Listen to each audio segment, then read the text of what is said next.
How you guys doing? I hope everyone is having a great time. It's been a while since I did a video, man. I think I was just compelled to do this video. One of the things I want to talk about, because I heard people complaining about how there were no jobs in Africa, and having lived abroad for some time now, I kind of understand why there are no jobs in Africa. Even when I was in Africa, before I left, I kind of noticed this, okay? Now, let me talk about a few things. When people move, especially these guys who are going back, let me just say this. Don't go to Africa looking for a job. It's not a place for that, okay? That's the first thing. If you go to Africa, if you're business minded, then go to Africa. If you're looking for a job, I think stay where you are. All right. But what is the one thing that prevents people in Africa from creating jobs? I say there are two things. I think the first thing is reliance on the government. People rely on the government for too much. That's why I was surprised when you look at our friends in America who want a small government. People in Africa want the government to be in charge of everything. You can go to a place where there's farmers who are growing groundnuts, and they got groundnuts in gazillions of groundnuts, and most of those things will just go to waste. Why are they going to waste? And they will all be complaining about how the government hasn't put up like a processing plant, and then you start asking yourself, like, these guys actually can put the money together and force the government. If they don't know where to buy this equipment, force the government that they can do it. They want to buy these equipments and they got the money. Or even like in today's world, it's easy to find things. There's all sorts of websites. If you want to buy from China, Alibaba, IndiaMart, so many places to buy your products from. But people don't even think of that. They've just sort of moved that thought and put the blame on the government. It's the government. It's the government. It's the government. It doesn't make sense to me. But secondly, this is actually a very important part, is that people have a mindset of like they're living in the last days. This is the mindset of most people in Africa. They're living in the last days. So everyone wants salvation to go to heaven. So instead of people putting money together and buying machinery, which will in return is going to not only make their job easier, but also, grow their wealth, they're not going to do that. What you find in most people is that they'll put the money together and they'll be paying the money to the pastor. It's tithe, it's offerings, and all those things. You're going to find these pastors collect millions and millions of dollars, and the people go there to worship, asking for jobs when they could be creating their own jobs. Second part is, the third part actually, when I was, I think many years ago, I saw the South African government was trying to do something to encourage youths, the youth in South Africa to participate in keep them off the streets, pretty much. And this is what they suggested. They suggested these kids, this wasn't even a suggestion. They started doing this. They taught the kids to start, listen to this, to start dancing competitions. I thought it was the dumbest thing ever. So you go there, these kids are starting dancing competitions and all this stuff. It's obvious Africans can dance. Black people can dance. I think what the government should have done 15 years ago is to invest in his kids about the internet, IT, whatever. So today South Africa could be offering IT services across Africa and even Europe. The Indians have done it. At that same time, India was investing heavily into IT. And the thing is, they invested so heavily that initially people were actually going against it because they were scared the computer's going to take their jobs and all this stuff, right? But today, IT, internet, IT and IoT employs more Indians than probably anything else in India. You know, that's how successful this has been. In South Africa, they were teaching their kids to dance. What has happened in South Africa? Nothing. Has jobs been created? No. Because had they done that, kids today could have learned how to code. You can live anywhere in the world and make hundreds of thousands of dollars if you know how to code. But no, they were teaching them how to dance, dancing competitions. That's dumb. And those are the sort of things we need to move out of. You know, you can't go there start teaching kids about dancing. Come on. You know, has anyone seen those two Kenyan kids who've developed this robot? It's like Iron Man. You put it in your head, and all you need to do is just you think. If someone is disabled, if you think about moving your arm, it moves your arm. They're on the streets, they are not educated. That's number 4. Those kids in Kenya, clearly these kids are smart. But you know what? They never got a chance to go to university. So if they were to start something in Africa, the chances of them starting something is 0. Because they're going to say the moment they apply for something even to the bank, what degree do you have? If they say they don't, that's it. No one is even going to listen to them. That's how much emphasis people in Africa put on these so-called degrees. What they don't realize is degrees, yes, they're just that. They give you a degree of knowledge. That's it. Today, people don't need degrees. You can just teach yourself. So many things on the internet that you can teach yourself to do. You know, in Australia, a kid, you'll never have to work again, just came up with a way to make this NBN, this is fiber optics and, a high-speed internet thing. He's doing some research into that by himself. He presented it to a telecom company. They liked what the kid was doing. This kid is not educated, he doesn't have degrees.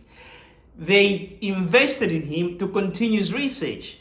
And his research produced something so amazing that is gonna cut the cost of across board in this particular company. And guess what? And then they bought all that from him. But they didn't buy it cheap. This kid will never have to work again. They paid hundreds of millions of dollars for his research. Just for his research.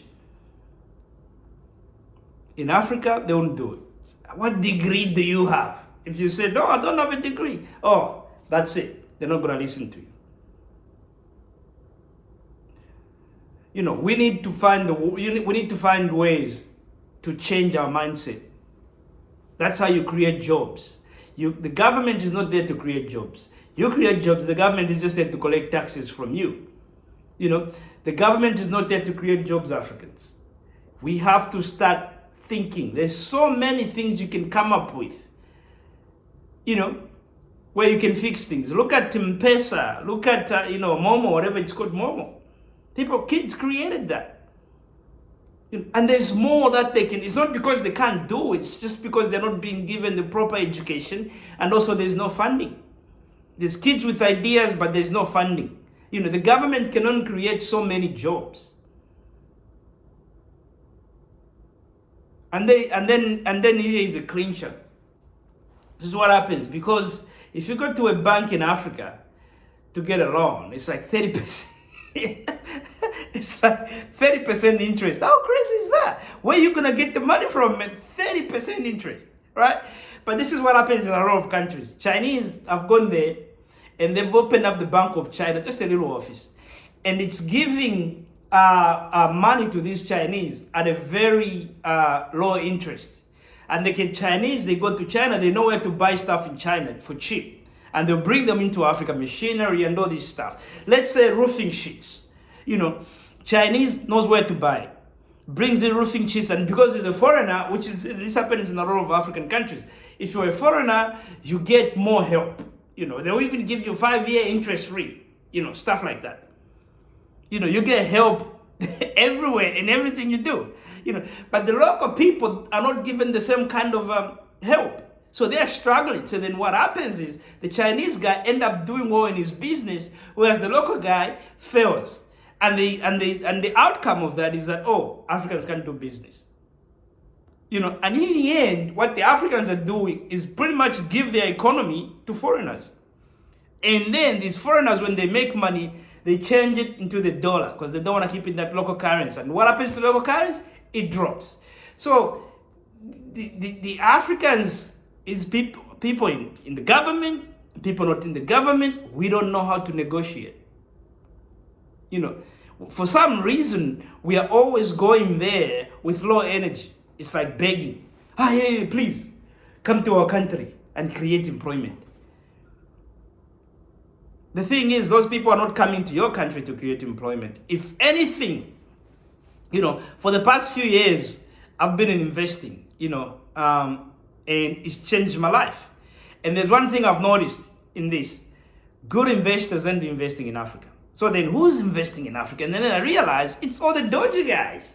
It's all the guys who'd be willing to kill people. The guys, because there's a lot of good investors out there. Warren Buffett, he's sitting on $180 billion. He's invested in China and BYD, but has he invested in Africa? No. There's a lot of good investors but those people can only invest. Like he's invested in China, like I said, he's invested in Korea, he's invested in Japan. If anything, when he went to Japan, the Japanese just opened doors for him because they knew that him investing in their country was going to bring other investors. The moment I heard he was buying up companies in Japan, I followed that. And all I did, and those things have gone up, some of them 3x already. It's a couple of years. Because they knew, like when he invests, he's got a huge follow of people that are going to come and start investing in that country. You're not going to see Warren Buffett coming to Africa or trying to invest in an African company.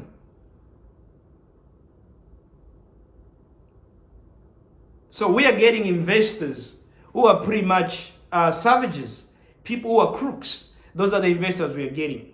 And this is the message I want to give to African banks. And I'll keep talking about this.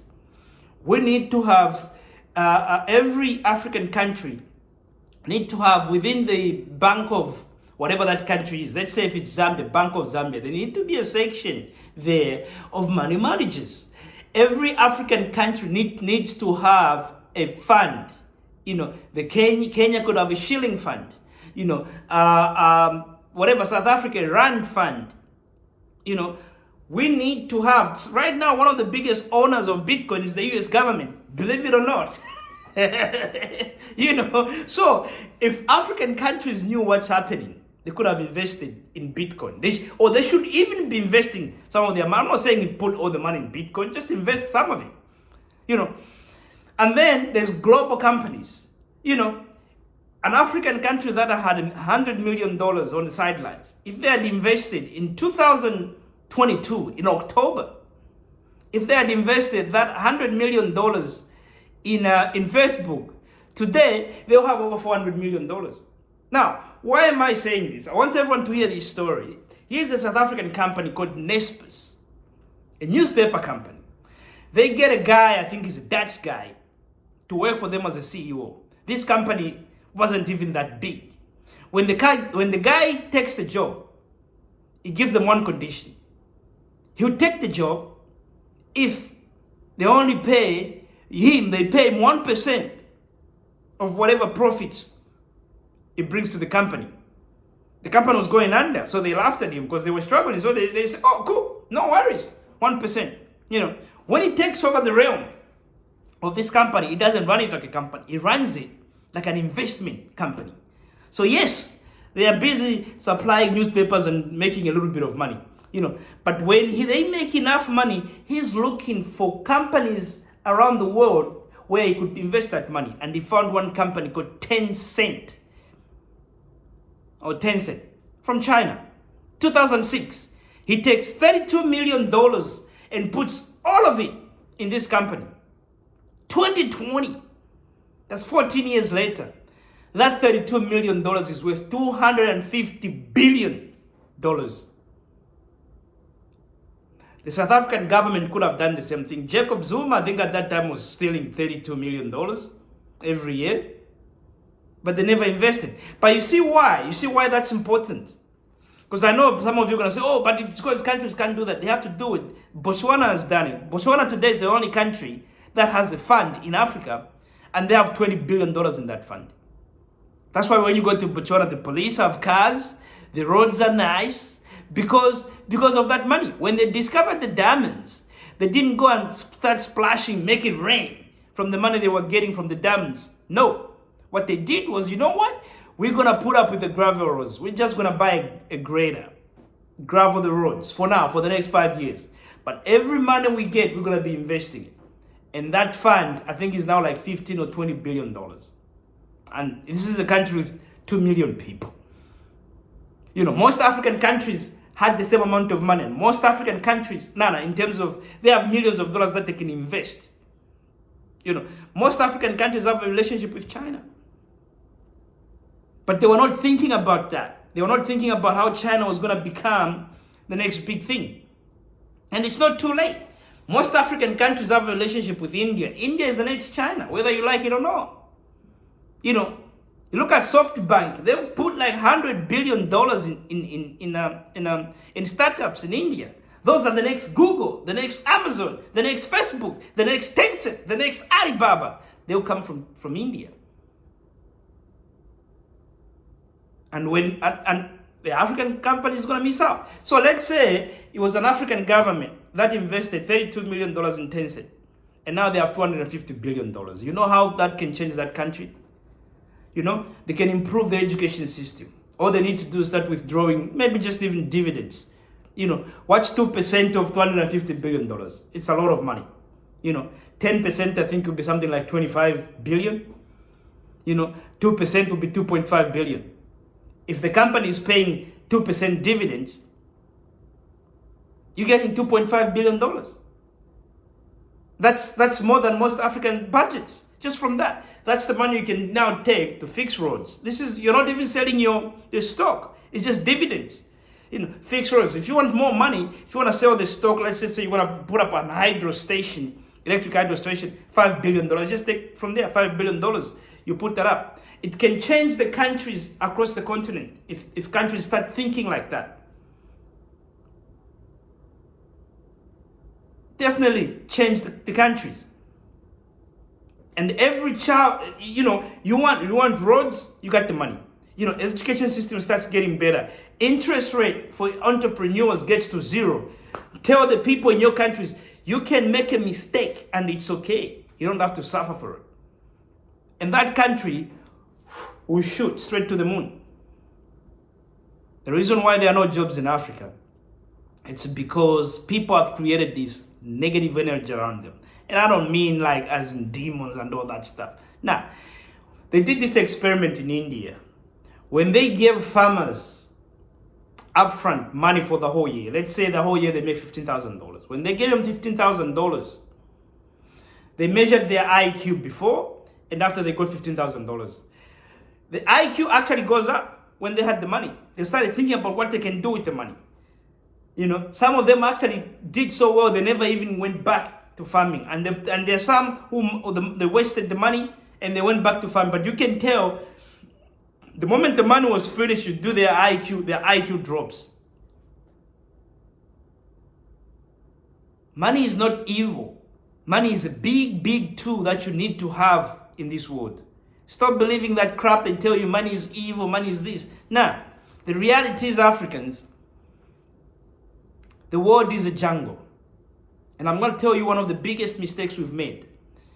Back in the day, in an ancient land called Kemet, modern day Egypt, people studied their surrounding. You know? And when people stop doing that, when people stop studying their surrounding and started to live to go to heaven, the dark ages came upon Europe. They got out of that when they realized again they needed to study the environment. That's why you see, when you look at the light bulb, where it came from, remember that fish that lights up with a bulb? You know, the electric eel. When you look at the planes today, when you look at that bomber the US has, it looks like one of the fastest birds in the world. They're stealing the shape of that bird and putting it into that jet. Everything you see around you has been somehow taken from the environment and then reimagined it. This is one thing I've noticed about the jungle. Even the smallest animal has found a way to defend itself. You know, a lizard might grow its neck to make itself look big. A little bird might spread its wings to make itself big. A chameleon will find a way to camouflage itself. Some animals have this, they spit some venom that's poisonous, trying to protect themselves. You know, people in Europe ate all their animals because they were starving. In Africa, we did it. Should be proud of ourselves. But the thing is, before we learned how to live with the animals and learned from the animals, today we've stopped. We are living our lives praying, waiting for this heaven. You know, said we've given up already on this life. We're just thinking about heaven. In addition, we are so trusting of other people. We haven't developed our own way of defending ourselves. This is why I laugh these days about what's happening in Congo. Congo, they have this mineral where you connect your electric bulb and the bulb lights up. And I thought, oh, that's amazing. But what are the Congolese doing about it?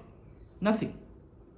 Are you waiting for some foreigner guy to come and show you that, to come and do something about that mineral? And then discover it and do all sorts of things? It's giving you energy right now. A rock, it's giving you energy. That's not lithium. It's like this rock. I don't know if everyone has seen that video, but they're not doing anything about it. So when someone else comes, because the world is a jungle, the world is not a village, because this is what they tell you in Africa, oh, the global village. The global village, bullshit. The world is a jungle, and weak people get eaten up, and that's what you see in Congo. That's what you see across Africa, because we are weak. Africans expect everyone to feel sorry for them. The world doesn't work like that.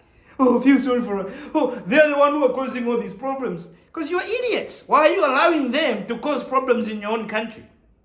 You deserve it. If you can't find ways to protect yourself, then you deserve everything that's happening to you.